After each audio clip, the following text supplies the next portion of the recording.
English first paper ভাইয়া পুরোপুরি complete. এবং আজকে আমি শুরু থেকে বলে রাখি যে ভাইয়া আজকের ক্লাসটা কিন্তু একটু লম্বা হবে, বিকজ আজকের এই ক্লাসে আমি কিন্তু টোটাল তোমাদের 9টা আইটেম শেখাবো। এখন তোমরা প্রশ্ন করতে পারো যে ভাইয়া কেন এত লম্বা হবে, দেখতে পাচ্ছ অনেক ঘন্টা।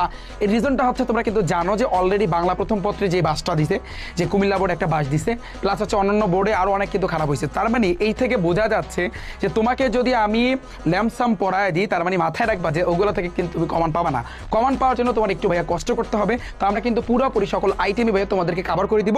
ফর এক্সাম্পল তুমি একটু দেখো, প্রথমে আমার টপিকটা থাকবে ভাইয়া পয়েম। আমি তোমাকে পয়েম প্রথমেই আমি ধরবো কিন্তু পয়েমে কিন্তু যেই 7টা পয়েম আছে সুন্দরভাবে সামারিটা তোমাদেরকে পড়াই দেবো। এই প্রথমেই স্টার্ট করবো আমি কিন্তু পয়েম দিয়ে। তোমরা পয়েমটা ঠান্ডা মাথায় দেখবা এবং ওখানে যে সামারিটা পড়াই টানা মুখস্থ করবা। পিডিএফ কিন্তু ডিসক্রিপশন বক্সে দেওয়া আছে, কমেন্ট সেকশনে দেওয়া আছে। ওকে, তারপর আমি এই স্টোরি, সিন, আনসিন, সামারি কিভাবে তুমি লেখবা, সামারিতে একেবারে ফুল মার্ক পাইতে হবে। তোমার ম্যাসিং লেখার যে টেকনিকটা, প্লাস হচ্ছে ম্যাসিং তুমি কটা পড়বা, কি পড়বা, রিয়ারেন্স লেখার টেকনিকটা, তারপর হচ্ছে রাইটিং পার্টে যা আছে, এবং হচ্ছে সাজেশন।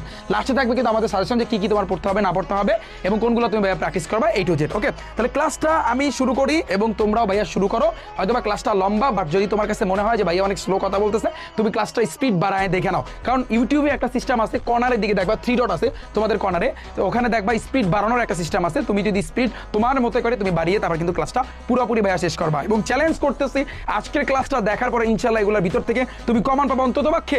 আমি বলে দিলাম পয়েম, স্টোরি এগুলো থেকে কমান আসবে, মাথায় রেখো। ভাইয়া এখন আমরা কিন্তু কবিতা শিখবো এবং এই কবিতা নিয়ে তোমরা প্রত্যেকেই প্যারায় আছো। তোমরা বলো যে ভাইয়া কবিতা থেকে কি কোশ্চেন আসবে, আমরা কি ফুল মার্ক তুলতে পারবো কিনা। ইয়েস, আজকে আমি তোমাকে চ্যালেঞ্জ দিচ্ছি। ভাইয়ের ক্লাসটা তুমি দেখবা, যেই কোশ্চেনগুলো ভাইয়া তোমাদেরকে আজকে পড়াই দেবো, এখানে দেখবা অনেকগুলা কিন্তু কবিতা আছে। প্রত্যেকটা কবিতার আমি তোমাদের সামারিটা পড়াবো, মেইন পয়েন্টটা তোমাদেরকে আমি শিখাই দেবো। এমনভাবে শিখাই দেবো, তুমি জাস্ট ক্লাসটা করতে থাকো। ক্লাসে তুমি মনে মনে পড়বা, তুমি দেখবা এগুলোর ভিতর থেকে একেবারে 10টা কোশ্চেন কমান, 10-এ 10। তুমি পয়েমে 10-এ 10। ওকে, চ্যালেঞ্জ দিচ্ছি তোমাকে। তো প্রথমত আসে ভাইয়া বুক। এই বই কবিতাটা লিখছে কেডা? ইলিনর ফরসন। ফাইন, তো আমরা মেইন অংশটা দেখবো। মেইন অংশটা কিরকম তুমি একটু চিন্তা করো যে ভাইয়া এই হচ্ছে কিন্তু তোমার কবিতা, এবং কবিতার পর এই যে দেখো কতগুলা কোশ্চেন আছে যে what does book bring to us, বই আমাদের কি দেয়, তারপর হোয়াই কেন ইজ বুক কল্ড, বইকে বলা হয় এ ম্যাজিক বক্স, কেন বইকে ম্যাজিক বক্স কিন্তু বলা হয়ে থাকে, এরকম প্রশ্ন কিন্তু আসবে। নেম, নাম লিখতে বলছে, সাম কিছু, ডিফারেন্ট, বিভিন্ন ধরনের টাইপস, ডিফারেন্ট টাইপ মানে বিভিন্ন প্রকারের বুকস, বিভিন্ন প্রকারের বইয়ের নাম তোমাকে লিখতে বলছে। এরকম কোশ্চেন কিন্তু ভাইয়া আসবে।